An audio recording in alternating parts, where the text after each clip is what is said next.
من لساني يفقهوا قولي وقالوا سبحانك لا علم لنا إلا ما علمتنا إنك أنت العليم الحكيم ولا حول ولا قوة إلا بالله العلي العظيم.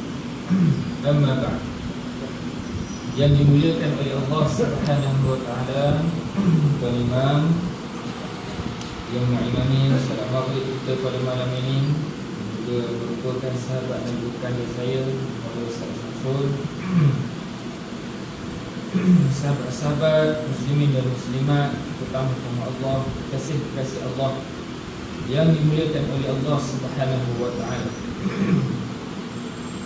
Kita mulakan bicara kita pada malam ini dengan saya membaca sebuah ayat daripada surah Yasin. A'udzu billahi minasyaitonir rajim. Wa ayatul lahum anna hamalna dhurriyyatahum fil fulkil mashhur wa khalaqna lahum min mithlihi ma yarkabun wa in nasha' nughrikhum fala sarikha lahum wa la hum yunqadun illa rahmatan minna wa mata'an ilahi. Ayat ini jadi popular tuan-tuan pada 3 hari ini di Facebook ataupun di media-media massa, menceritakan bagaimana kebesaran Allah Subhanahu wa taala berkenaan apa yang Allah Taala ceritakan. Salah satu daripada tanda-tanda bukti kebesaran Allah, wa ayatul lahum anna hamalna, yang mana kata Allah, kami angkut mereka semua, wa dzurriyyatahum, dan juga keturunan mereka, fil fulkil mashhur, dalam bahtera ataupun kenderaan yang penuh syarat. Wa khalaqna lahum min mithlihi ma yarkabun, dan kami ciptakan juga untuk mereka bagai-bagai jenis kenderaan yang sama dengannya.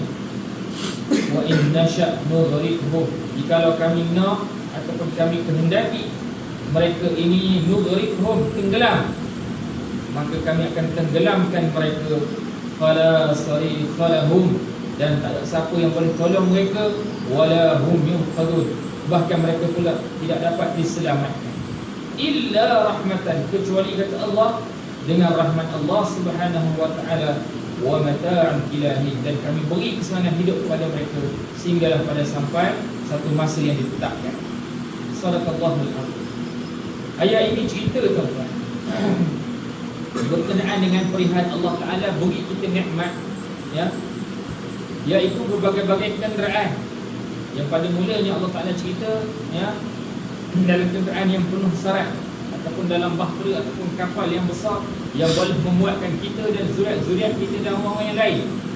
Dan Allah Taala beritahu juga, ya, bagaimana Allah Taala beri pada kita, ya, berbagai-bagai jenis kenderaan yang sama dengannya. Tak kira motor ke, kereta ke, basikal ke, kapal terbang ke, helikopter ke dan sebagainya, ya, semuanya untuk manfaat manusia. Dan kata Allah, jikalau Allah Taala nak, ya, mereka ini tenggelam, mereka ini jatuh, ataupun mereka ini kemalangan dan sebagainya, tentulah Allah Taala boleh buat wala sarikha lahum, dan tak ada siapa boleh tolong, ya, dan mereka tidak dapat diselamatkan kecuali kata Allah, perjalanan mereka itu dirahmati oleh Allah Subhanahu wa taala ataupun di bawah lindungan Allah Subhanahu wa taala. Dan kata Allah, dan kami beri kesenangan hidup pada mereka yang sehingga sampai pada satu masa yang telah ditetapkan.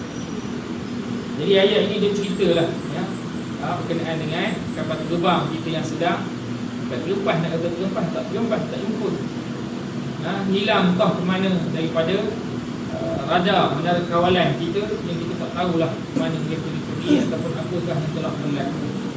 Jadi kita sebagai orang beriman kepada Allah Subhanahu wa taala, atas rasa ukhuwah, ya, sesama insan, kita doa kepada Allah mudah-mudahan mereka ini ataupun Allah Taala memudahkan, ya, pasukan penyelamat, mencari dan menyembungkaikan apa yang telah berlaku, ya, pada pesawat MH370. Itulah. Jadi dalam keadaan orang mengepus, ya, kaitan ayat ini dengan apa yang berlaku, kita sebagai orang beriman ini, maka kita beriman dengan Allah Subhanahu wa taala, yang telah Allah Taala beritahu, Cuma tak bolehlah kita nak kait ayat ni cerita pasal MH370 jatuh ataupun hilang dan sebagainya. Cuma tadi saya baca surat khabar yang mana ada seorang pemimpin yang menyebut jangan kaitkan dengan ayat Quran. Betul, jangan kait dengan ayat Quran. Kerana dibimbangi khurafat, kerana dibimbangi berbagai-bagai perkara, ya. Tapi kita sebagai orang beriman, apa sahaja telah berlaku dan akan berlaku semuanya ada kaitan dengan Allah Subhanahu wa taala. Kenapa? Sifat yang berlaku itu semuanya di bawah takdir Allah Subhanahu wa taala. Semuanya di bawah kekuasaan Allah Subhanahu wa taala. Hingga kan daun yang gugur walaupun selai itu pun di bawah pengetahuan Allah Subhanahu wa taala. Mana mungkin kita beriman menolak sebulat-bulatnya kaitan dengan ayat Allah Subhanahu wa taala. Bahkan Allah Taala dah sebut jelas dalam ni bagaimana segala-galanya nikmat yang Allah Taala beri itu adalah daripada Allah Subhanahu wa taala, baik dari berbagai-bagai jenis kenderaan dan sebagainya, dan Allah Taala lah yang berkuasa menyelamatkan perjalanan kita, dan Allah Taala juga lah yang berkuasa menenggelamkan kita ataupun memberi berbagai-bagai bencana ataupun musibah, ujian dan sebagainya kepada kita. Jadi bagaimanakah kita orang beriman nak menolak kebenaran daripada ayat-ayat Allah Subhanahu wa taala? Bahkan banyak pun tanda-tanda yang berada dalam kehidupan kita ini semuanya terkait dengan ayat-ayat Allah Subhanahu wa taala. Contoh paling mudah, kita tahu tak bulan itu terbelah. Kita cerita dah dulu. Orang putih baru dijumpa je naik ke bulan, bila sampai ke bulan tengok ada satu garis panjang di atas permukaan bulan. Dan mereka buat conclusion bahawa bulan ini seolah-olah pernah terbelah. Kenapa? Di atas permukaan itu terdapat satu longkang yang sangat besar, dan dalam seolah-olah mereka buat conclusion, buat orang kata apa, satu keputusan bahawa bulan ini seolah-olah pernah terbelah. Bila kita kait dengan ayat Allah Subhanahu wa taala, maka kita akan jumpa cerita bahawa bulan ini pernah terbelah. A'udzu billahi minasyaitonir rajim. Iqtarabatis sa'ah wa insyaqqal qamar. Maka telah dekatlah saat kiamat dan bulan pernah terbelah. Allah Taala cerita dalam Al-Quran dalam surah Al-Qamar pada ayat yang pertama. Maka kita sebagai orang beriman, apa sahaja yang berlaku tentulah ada kaitannya dengan agama Allah dan juga aturan Allah Subhanahu wa taala. Kenapa orang putih ataupun orang putih Islam segala-galanya mereka mengaitkan dengan fenomena alam semula jadi. Harun Yahya menolak perkataan semula jadi ini. Kenapa?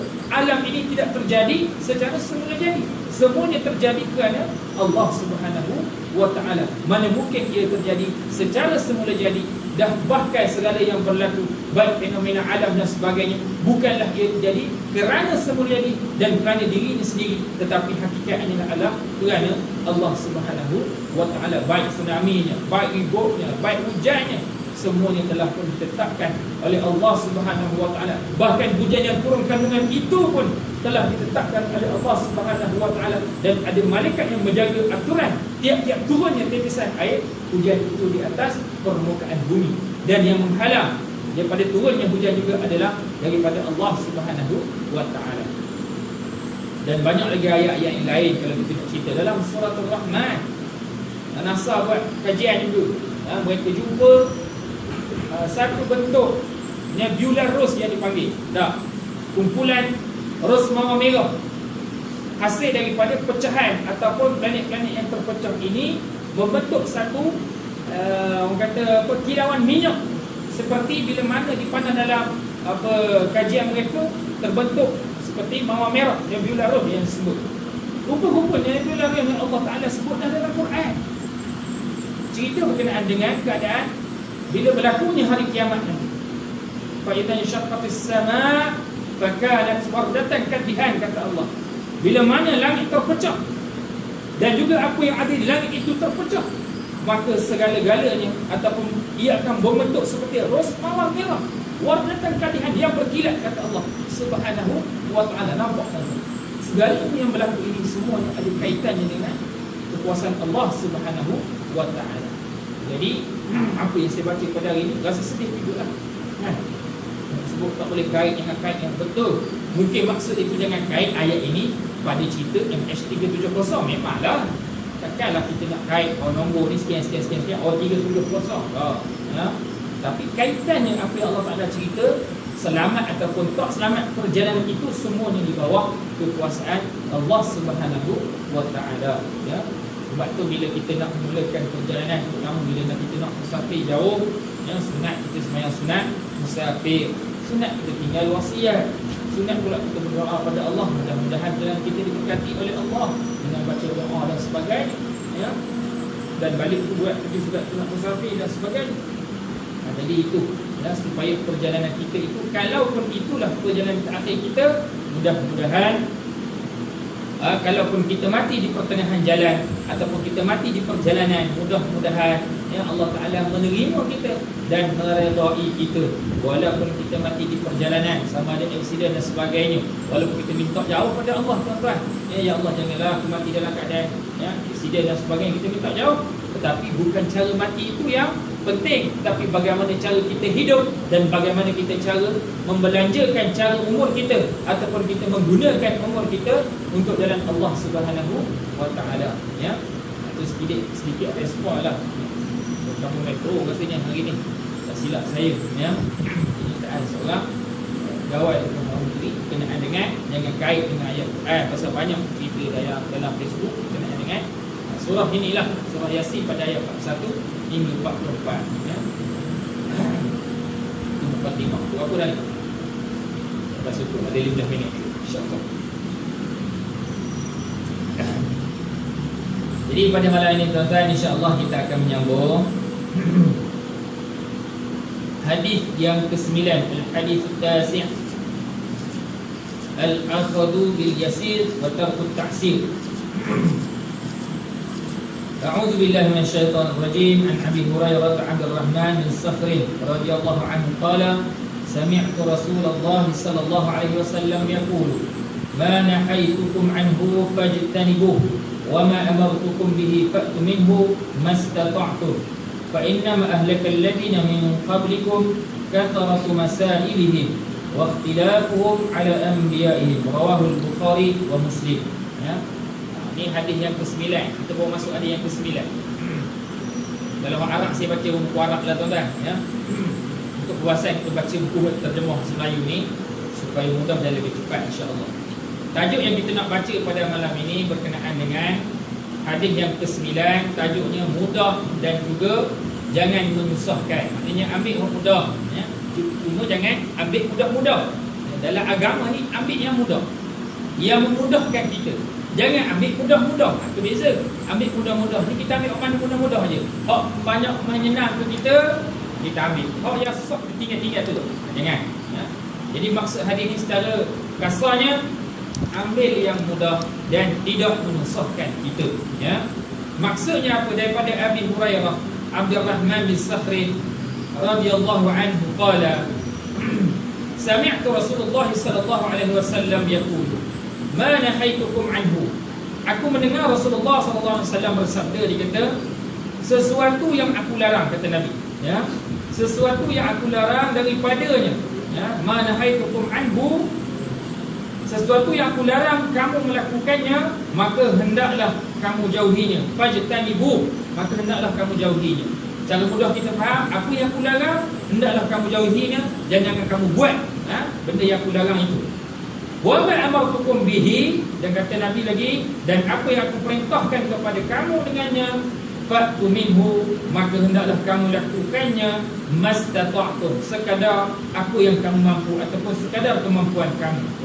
Fa innama ahlakal ladina min qablikum, sesungguhnya telah binasalah kaum sebelum kamu lantaran, ha, kathratu masailihim, banyak sangat bertanya, wa ikhtilafuhum ala anbiya'ihim, dan mereka menyalahi para nabi mereka, ya. Jadi cerita hadis ni, tuan-tuan, hadis ni diriwayatkan oleh Imam Bukhari dan juga Muslim, ya. Dalam Imam Bukhari, dalam kitab dia, tajuknya berpegang dengan kitab dan juga as-sunnah Nabi SAW dan bab mengikut sunnah Rasulullah SAW. Dalam Imam Muslim, dalam kitabnya kelebihan pada bab mengagungkan Rasulullah dan tidak banyak bertanya kepadanya pada perkara-perkara yang penting sahaja, ya. Jadi insya-Allah pada malam ni kita cuba sama-samalah baca syarahan hadis ini, ya. Ahamiyatu, kepentingan hadis, ya.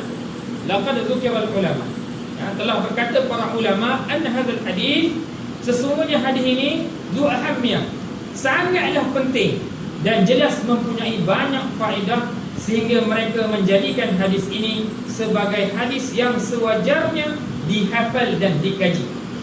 Jadi dalam hadis yang Nabi sebut ni tuan-tuan, hadis ni kata ulama sangatlah penting, sewajarnya dihafal dan sewajarnya pula dikaji secara mendalam. Dia maksud Nabi beritahu pada kita.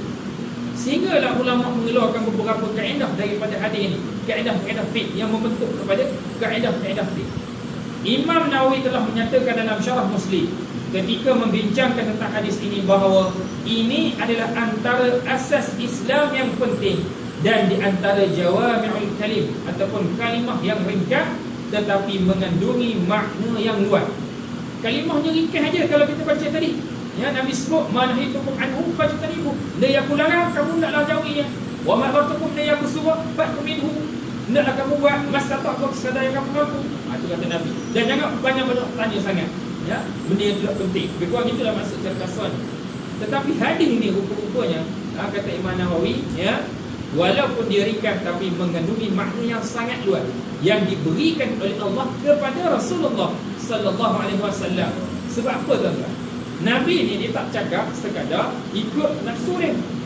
Yang kita tengok dalam bab golongan hadis, dia menolak kata-kata Nabi.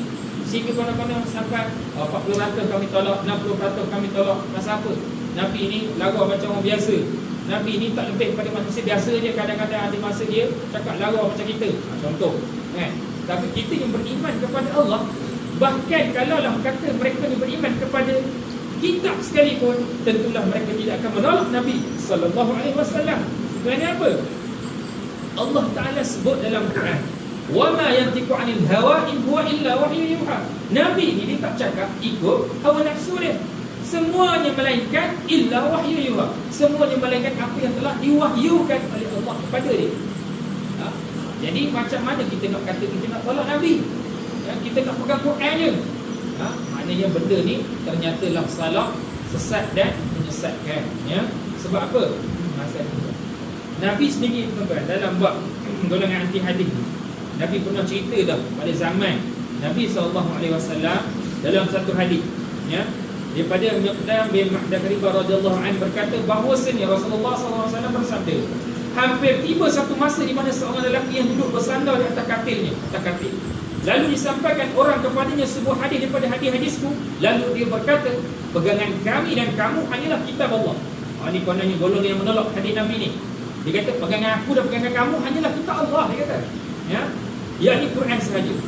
Dan dia sebut apa yang dihalalkan oleh Al-Quran kami halalkan, dan apa yang diharamkan kami haramkan. Lalu kemudian Nabi SAW menjelaskan lagi dalam sabda dia. Dia kata, padahal apa yang diharamkan Rasulullah samalah hukumnya dengan apa yang diharamkan oleh Allah Subhanahu wa taala. Ya, riwayat Abu Daud dan Ibnu Majah hadis. Ya. Jadi nak ceritanya pada zaman Rasulullah lagi Rasulullah sebut dah golongan orang yang mempertikaikan hadis-hadis Nabi ataupun kata-kata Nabi sallallahu alaihi wasallam. Ya.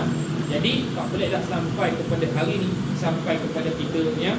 Kalau kita baca tentang Dr. Kasih Ahmad, ya, terlalu banyak kesesatan sehingga kan dia menyesatkan pula para ulama, ya, dikait pula dengan ulama ni tak lebih macam rahib-rahib ataupun pendeta-pendeta Kristian dan sebagainya.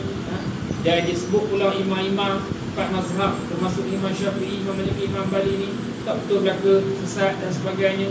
Kita hari ni semayang tak betul, macam-macam, ya. Lalu macam mana semayang dia gamuk-gamuk ni? Pasal dia tahu hadis, kok kita dapat Nabi semayang ni dapat daripada hadis Nabi, dia pada cerita para sahabat dan sebagainya. Lalu bagaimana agak dia semayang? Pasal Al-Quran Allah Ta'ala sebut aqimus salat wa atuz zakat wa ka'um ar-raqiin dan lain-lain dan sebagainya. Rukuklah kamu bersama dengan orang yang rukuk, semayanglah kamu, dirikanlah semayang, tunaikanlah zakat. Jadi macam mana cara nak semayang? Tentulah daripada penjelasan ataupun cara tunjuk Nabi sallallahu alaihi wasallam. Kita orang yang belajar menuntut ilmu ni tuan-tuan, ambillah kefahaman dan berilah faham pada orang lain. Dan hari ni tuan-tuan, kita sekarang ni orang yang terpelajar pula terpengaruh. Kan, kalau kita tengok ajaran-ajaran orang tak betul, banyak orang cerdik. Bukanlah kata orang dia orang kampung pula, kan, sekadar orang di stok sawit dan sebagainya, kurang sikit pengaruh. Tapi orang yang kita gelarkan mereka ni sebagai profesional, sebagai orang yang ada ilmu dunia dan sebagainya, bahkan ada sebagian pada mereka yang tinggi ilmunya sampai belajar ke Mesir dan sebagainya, tetapi terpengaruh juga dengan kesesatan yang ada pada hari ini. Sebab negara kita ni tuan-tuan, dia yang tak ada. Negara kita ni hebat tuan-tuan, Tuhan pun ada. Ya, kalau zaman Fir'aun dulu, zaman Mesir dulu, Fir'aun lah Tuhannya mengaku. Negara kita ada juga tuan-tuan, Tuhan Harun, tuan-tuan. Mana lagi tak ada? Ada berlaku. Nabi terakhir, negara kita tuan-tuan. Apa Nabi Taha kan? Rasul Melayu terakhir. Ada juga. Kerajaan langit, negara kita ni tuan-tuan. Ayah Bin. Arab kalau tahu, Jelek Palu dia. Betul. Itu hebatnya. Kita sangka ke MU Indonesia ni tempat yang betul, ialah kita tahu kan macam-macam jenis ada. Rupanya bila tengok-tengok air boleh tahan juga kita tuan-tuan. Jadi akidah ini ya sentiasa kita kena perbaharui kefahamannya. Kenapa? Akidah ni sentiasa menyerang kita dari pelbagai sudut dan setiap masa dan setiap zaman. Berbeza dengan hukum fiqh. Fiqh tak berubah tuan-tuan. Bahkan dia mungkin ada penambahan dari sudut bila berlaku yang satu hukum yang baru. Itu beza. Tapi akidah ini sentiasa berubah-ubah. Dari segi serangannya ataupun pemikirannya itu. Kalau fiqh, kalau tahu 80-an. Ustaz Muka Semik sebut dah. 80-an punya kentut dengan tahun 20-an punya kentut sama. Kalau kita semayang, kita kentut batal. Sekarang apa batal? Tak ada beza.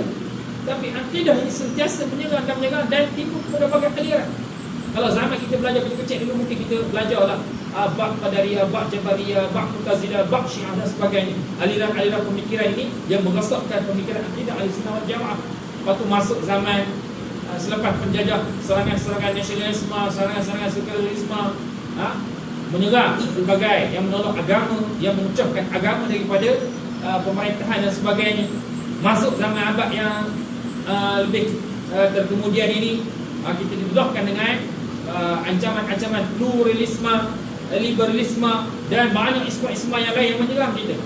Jadi hari ini tuan-tuan, kita kena perbaharui dan kita kena tambah ilmu kita supaya kita dapat bimbing utamanya anak-anak kita. 20 tahun lagi, 10 tahun lagi anak-anak kita bagaimana agaknya tuan-tuan. Mereka pergi belajar di luar, sama ada di masjid dalam negara atau pulau negara, bagaimanakah pemahaman ataupun kemantapan akidah yang kita tanam dalam diri mereka itu, adakah mereka dapat menjadikan sebagai satu kekuatan, ataupun mereka terpengaruh dengan izm ataupun idealisme yang boleh merosakkan akidah mereka sendiri dan mempengaruhi orang lain, ya. Jadi dalam hadis ini, cerita tentang hadis ini, ya. Jadi berbagai hukum-hukum ataupun kaedah-kaedah fiqh yang timbul daripada hadis ini nanti kita akan dedahkan sama-sama dan kita baca sama-sama. Yang seterusnya, Ibn Hajar Al-Haytami pula menyebut hadis ini dalam syarahnya terhadap hadis 40 bahawa ia adalah satu hadis yang begitu besar, yang mengandungi kaedah-kaedah agama, ya. Wa huwa hadis azim min qawaiduddin wa arkanul Islam, ya. Dia kata apa? Ialah satu hadis yang begitu besar, yang mengandungi kaedah-kaedah agama dan juga rukun-rukun Islam. Oleh itu sewajarnya hadis ini dihafaz dan diberikan perhatian. Nampak tak? Ya. Tadi Dr. Mustafa Sibai sebut, jangan Dr. Mahyudin Misto ni sebut, ya. Kita kena hafal hadis ni, kita kena kaji hadis ni. Ibn Hajar Al-Haytami sebut pula kita kena hafaz dan beri perhatian pula pada hadis ni, ya. Selain daripada kedua-dua ulama ini, ramai lagi dari kalangan ulama yang membuat penjelasan dan penerangan terhadap hadis ini. Kepentingannya hadis ini terletak pada nasihat dan petunjuk yang terkandung di dalamnya, iaitu apa dia? Beriltizam dengan syariat Allah yang tidak dapat lari daripada dua keadaan, iaitu sama ada ianya suruhan ataupun larangan. Yang Nabi sebut tadi tuan-tuan, ya, Nabi sebut tadi, ma nahaitukum anhu. Ulama sebut maksud nahaitukum di sini ialah membawa kepada dua hukum, iaitu hukum makruh dan juga hukum haram di sebalik apa yang Nabi sebut tu tadi, ya. Apa yang aku larang, larang tu maksud dia apa? Apa yang aku tegah, maksud dia tegah itu membawa kepada dua hukum, iaitu hukum makruh dan juga hukum haram, ya. Nanti kita akan perincikan apa dia. Dan Nabi sebut pula tadi, wa ma amartukum, dan apa yang aku perintah, apa yang aku suruh. Ulama sebut, ulama hadis sebut, membawa juga dua hukum, iaitu mengandungi hukum wajib dan juga hukum sunat di situ. Maknanya ada yang Nabi sebut itu sebagai wajib, ada yang Nabi sebut itu sebagai sunat, ataupun Allah Taala sebut, benda itu wajib ataupun sunat, ataupun haram ataupun makruh, iaitu kita beriltizam dengan syariat Allah yang tidak dapat lari daripada dua keadaan, iaitu sama ada ianya suruhan ataupun larangan. Juga terletak dua keadaan ataupun pada peringatan yang diberikan tentang kemestian mematuhi garisan sempadan yang telah disebutkan oleh kitab Allah dan didetailkan dengan sunnah-sunnah Nabi SAW, tanpa melampaui batasan tersebut ataupun mencuaikannya, tanpa meninggalkannya ataupun mengurangkannya. Jadi dalam hadis ini Nabi sebut, ma nahitukum anhu, benda yang aku larang daripadanya. Maksudnya buat apa? Benda yang Nabi larang, kalau benda tu makruh, maknanya boleh kita buat, tapi jangan kita buat selalu, ataupun lebih baik kita tinggal. Ataupun apa yang Nabi sebut, benda tu haram, ataupun Allah Ta'ala sebut haram, ada hak-hak sepadan dia. Jangan sampai kita langgar perintah dia, membawa kepada hukumnya haram. Dan kepentingan ini akan jelas kelihatan pada perbahasan di bawah yang akan menyingkap makna hadis dan objektifnya, serta menjelaskan tentang kebenaran kata-kata para ulama yang kita nyatakan di atas. Dalam Quran, bila kita bicara tentang ayat-ayat Quran, kita takkan lari daripada kita mencari asbabun nuzul ataupun sebab turunnya ayat. Begitu juga dalam hadis Nabi SAW disebut sebagai asbabul wurud ataupun sebab wurud. Sebab Nabi lapaskan hadis itu kenapa? Dia ada juga, keadaan Nabi sebut tu pada waktu itu, ataupun ditujukan kepada siapa, ataupun bagaimana keadaan ataupun apa yang berlaku di sebalik apa yang Nabi sebut tu tadi. Dalam hadis ini, sebab hadis ini dilapaskan, dikata sebab urut kenapa Rasulullah SAW mensabdakan hadis ini dapat dilihat melalui riwayat Imam Muslim. Ada hadis lain pula cerita, dalam kitab sahihnya, iaitu daripada Abu Hurairah radhiyallahu anhu, katanya Rasulullah SAW telah berkhutbah kepada kami. Sabda baginda, ayyuhan nas, panjang sikit, qad faradallahu alaikumul hajja fahujju, faqala rajulun akulla 'amin ya Rasulullah, fasakata hatta qalaha salasan, faqala Rasulullah SAW law qultu na'am law jabat wa lam istata'tum, thumma qala dharuni ma taraktukum fa innama halaka man kana qablakum bi kathrati su'alihim wa ikhtilafihim ala anbiya'ihim, fa idza amartukum bi shay'in fa'tu minhu mastata'tum wa idza nahaytukum 'an shay'in fad'uh. Saya lagi bahasa sikit saja, makna dia apa? Wahai manusia, dia cerita sebab Nabi lapat hadis yang kita baca mula-mula tadi. Tak mahulah kalau saya laju sangat, boleh ikut dah. Kita laju sangat, boleh sebab baca kita cakap laju, insyaAllah. Wahai manusia, sesungguhnya Allah Ta'ala telah memfardukan ke atas kamu haji, maka hendaklah kamu mengerjakannya. Nabi sebut ni, Abu Hurairah cerita, Nabi sebut hadis yang mula-mula tadi berkenaan ketika mana Rasulullah tengah khutbah kepada kami, dan dia kata apa lagi? Maka hendaklah kamu mengerjakannya. Nabi sebut Allah Ta'ala memfardukan kata kamu haji, maka hendaklah kamu mengerjakannya. Lantas seorang lelaki mencela. Jika Nabi tengah khutbah tu cerita pasal fardu haji kata kamu, lantas seorang lelaki mencela. Siapa lelaki ni tu? Yang menyebabkan Nabi sebut pada hadis pertama tadi, jangan kamu banyak bertanya. Sebab apa? Sesungguhnya telah binasalah kaum sebelum kamu lantaran banyak bertanya dan mereka menyalahi para nabi. Hadis ni, ataupun cerita ni, seorang lelaki yang mencelah ni, nama dia Al-Aqra' bin Habis radhiyallahu anhu. Ibnu Majah telah menceritakan dalam kitab sunannya daripada Ibnu Abbas radhiyallahu anhu bahawa Al-Aqra' bin Habis ini telah bertanyakan Nabi SAW, katanya, wahai Rasulullah, haji itu pada setiap tahun atau sekali sahaja? Jawab baginda, bahkan sekali sahaja. Sesiapa yang berkemampuan maka itu adalah sukarela. Dia tanya Nabi itu sampai 3 kali. Nabi sebut dah, fardu kata kamu haji. Mana faham lah, maknanya jangan tanya punya sangat. Kalau Nabi sebut sampai 3 kali, kamu tak lagat nak buat lah. Jadi maknanya benda yang tak penting di sini maksudnya jangan tanya balik.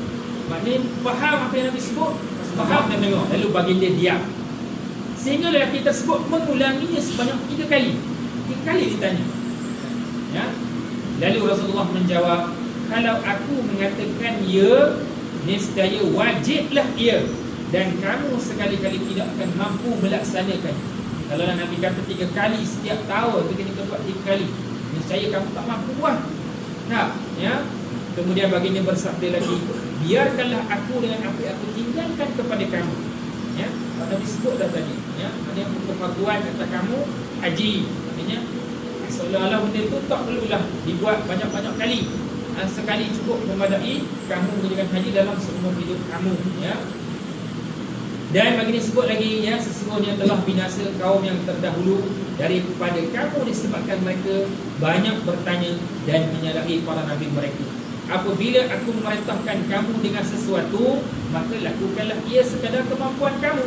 Dan apabila aku melarang kamu daripada melakukan sesuatu, maka tinggalkanlah ia. Kitab haji pada bab kefarduan menunaikan haji sekali seumur hidup. Ya. Dalam riwayat lain Abu Daud sebut, ya, faman zada fahuwa tatawwu'. Sesiapa yang menambah maka adalah sukarela. Dalam hadis lain Nabi sebut, ya, mu nak buat sekali cukup dah. Bukan itulah maksud dia, ya, mata hadis ni. Tapi kalau kamu nak tambah, itu adalah secara sukarela, bukan lagi sebagai kefarduan ke atas kamu. Ya. Faman arada fayatatawwu'a. Sesiapa yang mahu menambah, maka lakukanlah. Ya. Ada pendapat yang mengatakan bahawa peristiwa ini berlaku ketika Hajjatul Wada', pada haji yang terakhir. Nabi SAW semasa Rasulullah SAW berdiri dan berkhutbah kepada orang ramai sambil menjelas dan mengajar mereka petunjuk agama dan juga kefarduan Islam. Ya. Sebab tu dalam ni dia bahas panjang, tuan-tuan. Hadis ni kalau tuan-tuan buka buku kitab Al-Wafi ni, dia cerita panjang. Ya. Antara yang panjang dibahaskan oleh Dr. Mustafa Al-Bugha dan juga Dr. Mahir Misto ni berkenaan dengan syarah kepada hadis ini, sehinggalah dia membawa masuk, ya, ataupun menyenaraikan beberapa kaedah fiqh di sini. Ya. InsyaAllah kita akan cuba baca kalau sempat, ya. Kalau tak sempat kita sambung pada masa yang lain. Dan dia syarah panjang dulu. Pertengahan kepada matan cerita tu, yang bab bertanya tu dekat last sekali, ya. Panjang cerita dia, ya, kaedah-kaedah bertanya, ya, tentang akibat-akibat banyak sangat bertanya dan sebagainya, ya. Panjanglah cerita dia ni. InsyaAllah mungkin 2-3 kali pertemuan kot baru habis, ya. Buat apa dah? Masuk dah Isyak. Berhenti ke nak sambung?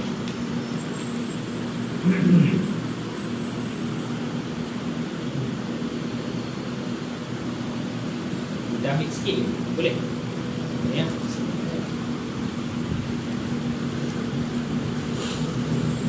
Kita bicara secara umum tentang kandungan hadis ni. Ma nahitukum anhu fajtanibu. Satu dia nak kupasnya tentang apa yang Nabi sebut tadi, ya. Apa yang Nabi sebut, ma nahitukum anhu fajtanibu. Sesuatu yang aku larang daripada kamu melakukannya, maka hendaklah kamu menjauhinya. Kalimah an-nahyu di sini, ma nahitukum, pasal peribad nama an-nahyu, ya, yang terdapat dalam Al-Quran dan Sunnah Rasulullah SAW membawa beberapa makna, ya. Tegahan Nabi tadi membawa beberapa makna, larangan Nabi tadi membawa beberapa makna. An-nahyu ataupun larangan yang terdapat dalam hadis ini membawa salah satu daripada 2 makna, ya. Kedua-dua makna ini merupakan asas kepada penggunaan lafaz, ataupun larangan di kalangan para alim ulama.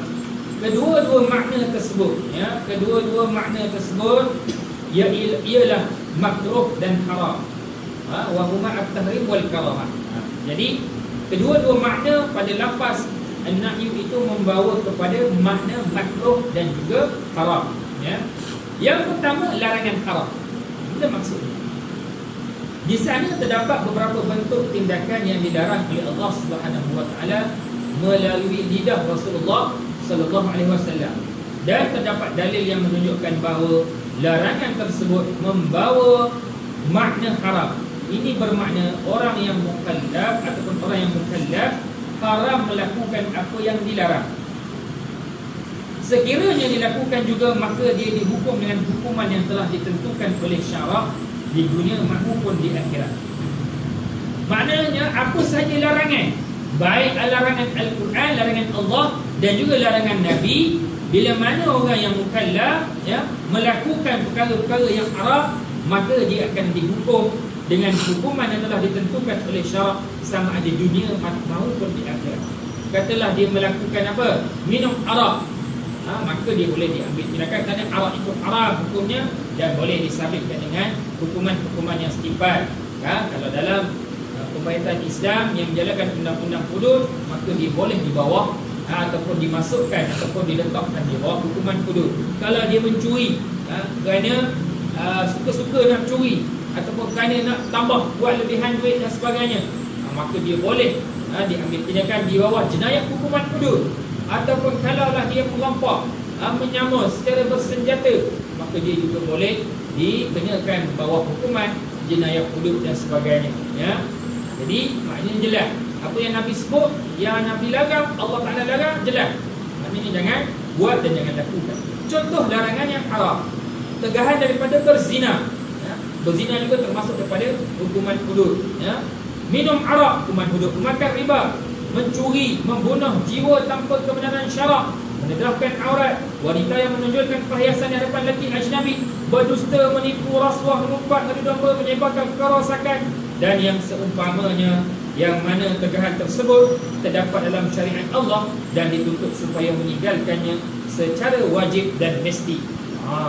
Jadi benda yang Nabi tegak, Nabi larang, yang bersifat hukumnya haram, maka kena tinggalkan dan kena jauhkan.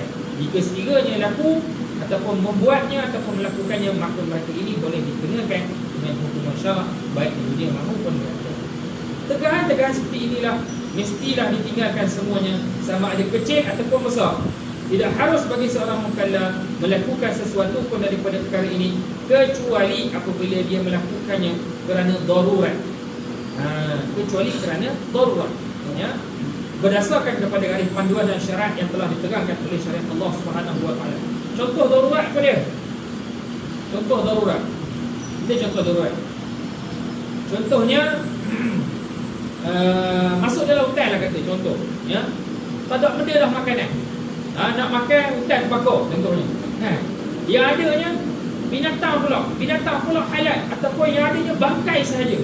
Walhal kita tahu dan jelas makan bangkai itu haram, ataupun makan katalah daging yang haram, kita khinzir lah kata, makan khinzir itu haram.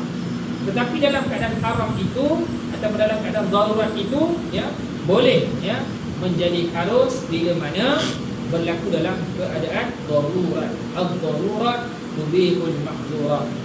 Keadaan darurat itu boleh mengharuskan perkara yang dilarang. Itu beza pula. Ada pun dalam keadaan yang tidak, kita dalam keadaan darurat, benda itu haram, jelas dan sebagainya, maka kita kena tinggalkan.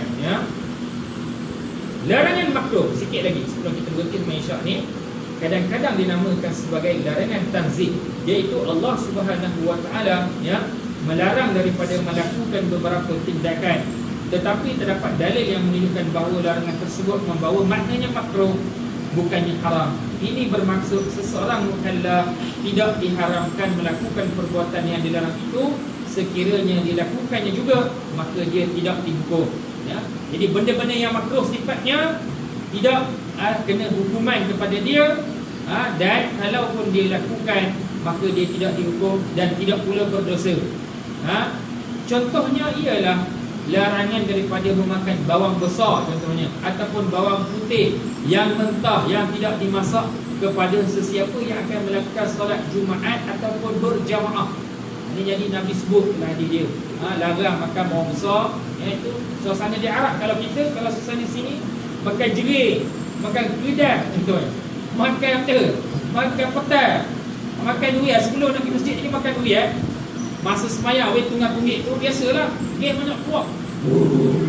Habis satu ni pensel lagi. Kan? Contoh.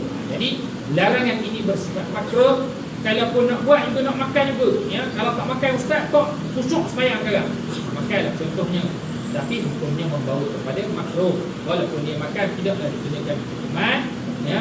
Tapi sifatnya adalah makruh. Kenapa? Begitu juga dengan semua-semua benda yang mempunyai bau yang tidak menyenangkan dan lain-lain lagi perkara yang dituntut oleh syariat Allah supaya orang mukallaf meninggalkannya. Tetapi tuntutan ini bukan adalah bentuk mesti dan wajib. Semua larangan ini atau sebahagiannya boleh dilakukan sama ada didorong oleh keadaan darurat ataupun tidak, sekalipun selayaknya bagi seorang muslim yang bertakwa meninggalkannya sekadar kemampuan. Jadi kita ni kalau dah tahu nak pergi sembahyang jemaah, dia kata, ya, elaklah makan kedai, makan petang-petang ataupun makan benda-benda yang boleh kurang menyenangkan bau kepada para jemaah sekalian, ya. Jadi kecuali lah memang tempat tu memang jenis orang makan kedai lagi, contohnya, maknanya tak ada hal lah, maknanya bau pun tak ada masalah. Ataupun kampung tu katalah hari tu, hari Jumaat tu memang hari kutik segera, katalah semua orang kutik segera, kan?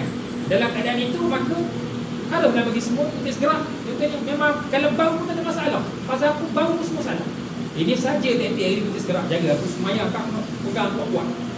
Gak kau tahu kutik segera. Saya ni anak orang Peladar, kan? Ayah memang peneroka pula kita. Lepas kutik segera ni tuan-tuan, dia bau masa kutik segera ni, bau sangat. Lepas kita basuh tu, kalau basuh gitu je, sabun pun bau lagi, kan? Kalau pergi semayang, salah dengan member, kawan-kawan, gitu tu kan, bau memang bau lah. Kecuali sapu dengan daun getah lah, dia ada lah. Kalau orang tua dulu, nak ambil daun getah sapu, hilang lah baunya. Ada juga bau tapi tak kuat sangat, ya. Jadi dalam keadaan itu, kena tinggal, ya. Jadi makanan-makanan yang boleh merosakkan ataupun mengganggu para jemaah, hendaklah kita elakkan, terutama bila kita nak pergi solat Jumaat ataupun nak solat berjemaah. Sebab apa?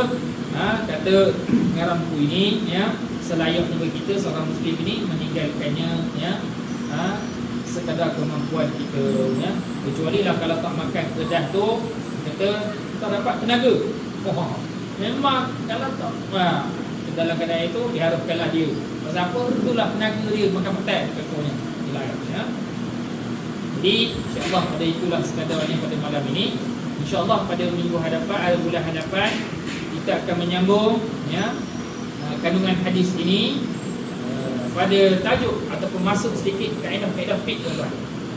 Ad-darurat tubihul mahzurat dan juga kaedah darul mafasid muqaddam ala jalbil masalih. Ad-darurat tuqaddar biqadariha.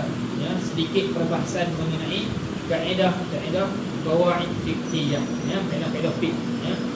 Jadi sekurang-kurangnya insya-Allah kita bolehlah memahami dengan baik kalau kita faham keadaan-keadaan darurat yang boleh mengharuskan kita berpegang ataupun membuka masalah-masalah yang melibatkan perkara-perkara haram itu tadi. Contohnya bab makan bangkai, ya. Dah tak ada makanan contohnya. Dah tak ada makanan dah. Kalau tak makan mati, ya. Jadi dalam keadaan itu harus kita memakannya. Dalam keadaan pula ada pula hukum yang lain menyebut al-darurat tuqaddar biqadariha. Darurat itu juga ada kadar dia, berdasarkan kadar dia. Kalau makan sampai kenyang terlentang tak bangga, itu bukan darurat betul, kan? Jadi makan sekadar untuk menyambung hidup kita, ya. Walaupun bangkai ataupun benda-benda yang haramnya diharam ataupun ditegah oleh syarak. Jadi insya-Allah pada minggu pada bulan hadapan kita akan menyambung perbahasan ini. Kaedah-kaedah fiqh ni menarik sikit, tuan-tuan. Mudah-mudahan memberi pemahaman yang baik kepada kita dalam kita melaksanakan ketaatan kepada Allah Subhanahu Wa Taala. Dan juga kalau sempat kita akan masuk lebih satu kaedah fiqh, iaitu al-masyaqqah tajlibut taysir. Kesusahan membawa kepada kemudahan. Bilakah kadang-kadang ini boleh kita gunakan dalam urusan seharian kita? Benda-benda ni, ya, masyaqqah tajlibut taysir. Bila mana kita boleh guna kaedah-kaedah ataupun rukhsah-rukhsah yang Allah Taala beri kepada kita dalam perjalanan kita, dalam naik kita kenderaan kapal terbang, dalam kita melakukan perjalanan musafir dan sebagainya, ya. Dalam keadaan kita sakit, bila kita boleh tayamum. Jadi kaedah-kaedah ini yang akan memberi kefahaman kepada kita dan juga penerangan kepada kita bagaimanakah keadaan itu boleh kita pegang ataupun boleh kita gunakan pada waktu-waktu yang tertentu. Jadi rasanya itu sahajalah pada malam ini. Aku qauli hadza wa astaghfirullahal azim li wa lakum. Assalamualaikum warahmatullahi wabarakatuh. Tutup dengan kafaratul majlis dan surah Al-Asr. Subhanakallahumma wa bihamdika. Baik. Bismillahirrahmanirrahim. Wal 'asr innal insana lafi khusr illa alladhina amanu wa 'amilus salihati